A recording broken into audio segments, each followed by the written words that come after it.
In this video, we're going to have a look at a few useful loop calculations.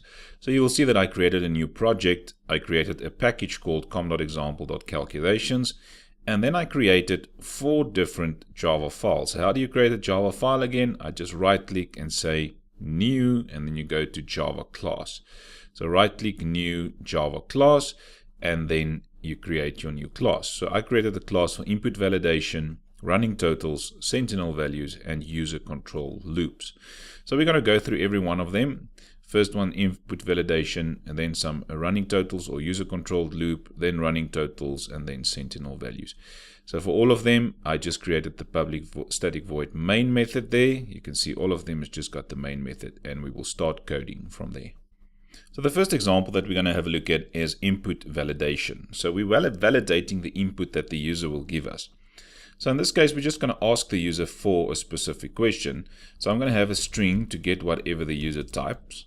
So I'm going to say string input equals jOptionPane dot show input dialog, and we're going to ask the user, please enter a number. And I'm going to go to a new line here. Yours can fit into one line, that's fine. Please enter a number in the range of 1 through 100. Let's say that's the question that we ask. The user must enter a number in the range of 1 to 100. And then whatever the user typed, we're going to save that into the input variable. But now we want to have that number. So I'm going to say integer number equals. So we need to convert whatever the user typed now to an integer. So I'm going to say integer dot parseInt, and we're going to pass in that input, which means it's going to convert the input that the user typed to an integer and save it into the variable called number. So now we want to validate this input that the user has given us, because we're asking enter a number in the range of 1 to 100. This could be a date of birth or whatever you want to check so that the months don't go over 12 or whatever. So in this case, it must not go less than 1, also not higher than 100. So we can use a simple while loop to check this now. So I'm going to say while the number variable is less than 1, or remember, if we're checking for outside a range, we use the OR operator. So we're checking whether while the number is less than 1 or the number is greater than 100. So let's say the guy enters 2000 there. Then the number is not less than 1, but the number is more than 100. And remember, for the OR operator to be true, either one of the two sides needs to be true. So I'm testing now whether this number that the user entered is less than 1 outside of the range, or more than 100 also outside of the range. So if it is, then we need to do something. So I'm going to print out, just using a normal jOptionPane.show message dialog.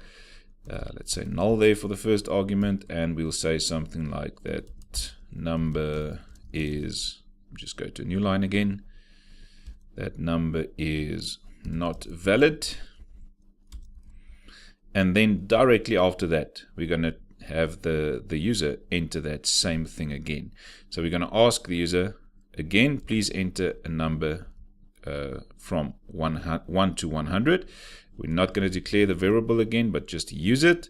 And then we're also going to use that same variable there again to get that input as an integer. So what happens here? We're basically saying if that number is less than 1 or more than 100, we print out the number is not valid.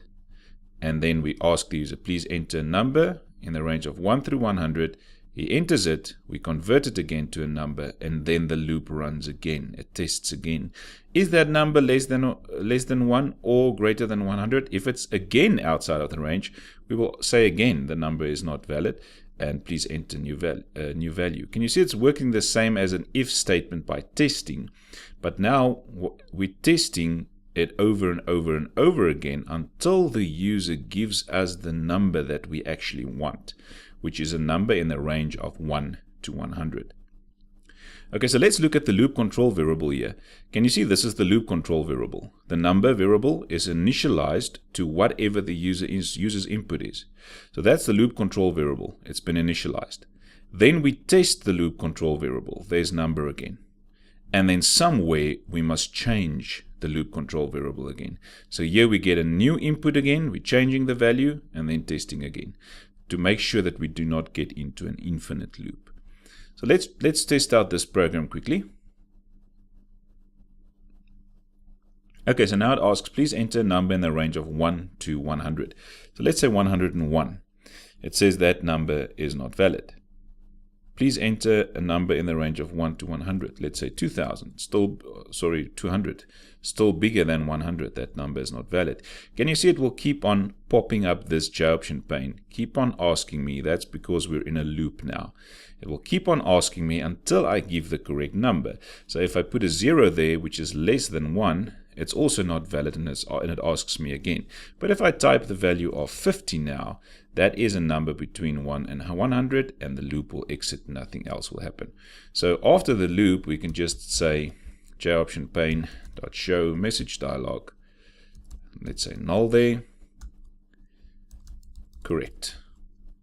Okay, so if we run that again, and it is correct, it will go outside of the loop and basically gives us that J option pane. So let's say 40 now, which is inside of the range, correct, and we're done. But if we're not correct, it will keep on asking us using that loop to enter the correct value. So if I say 2000 again, it's going to keep on asking me, please enter a number that's correct, and it will keep on asking until I give a number that's correct. Right, so for the next example, we will be looking at a user-controlled loop.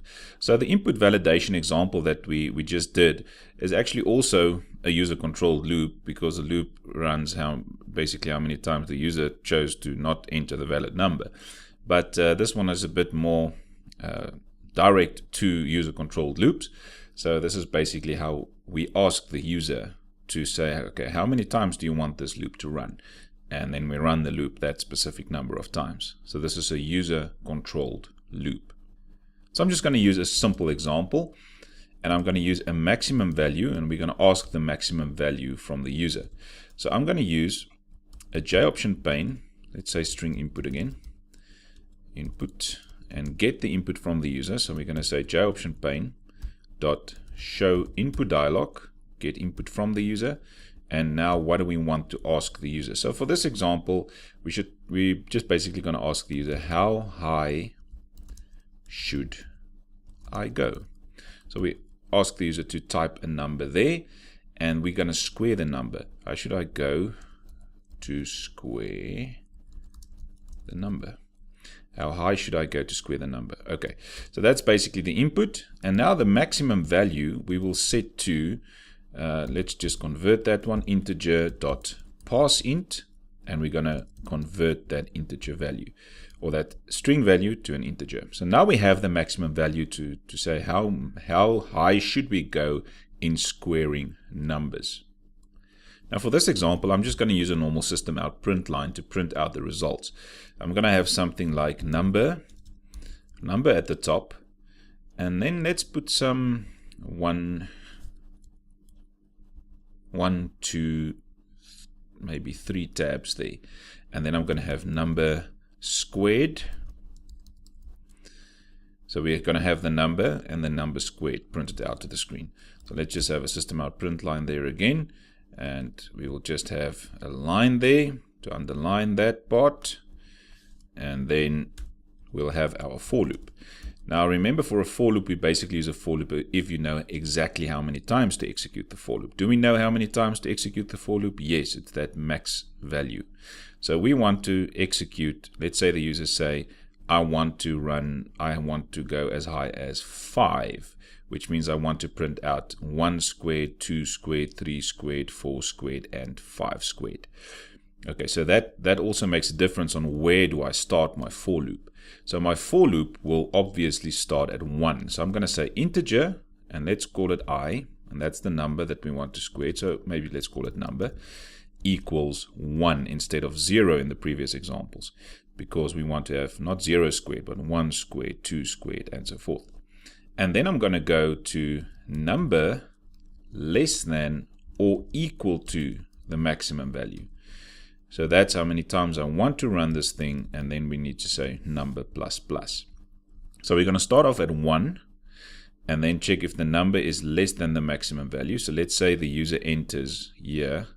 Let's say the user enters a 4. So if he enters the 4, then our number will start at a 1. We will check, is that number less than or equal 4? Yes, it is. And then we will square the number.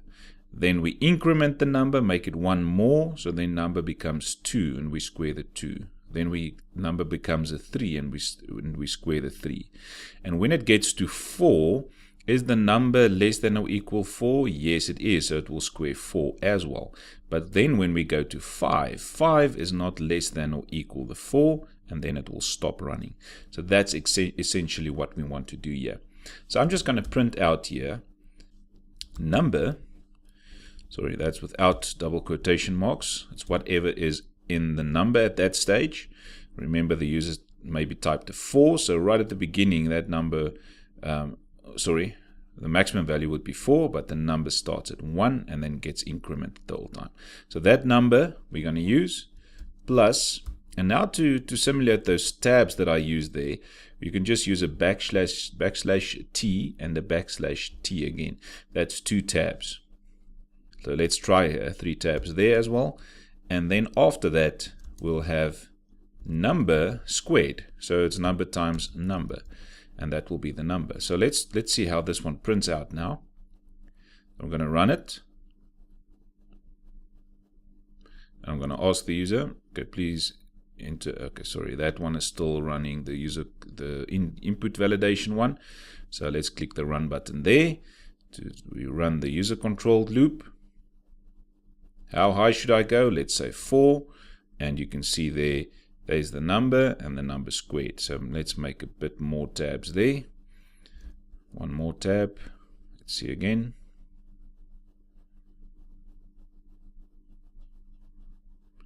Let's say 4 again. And that's okay.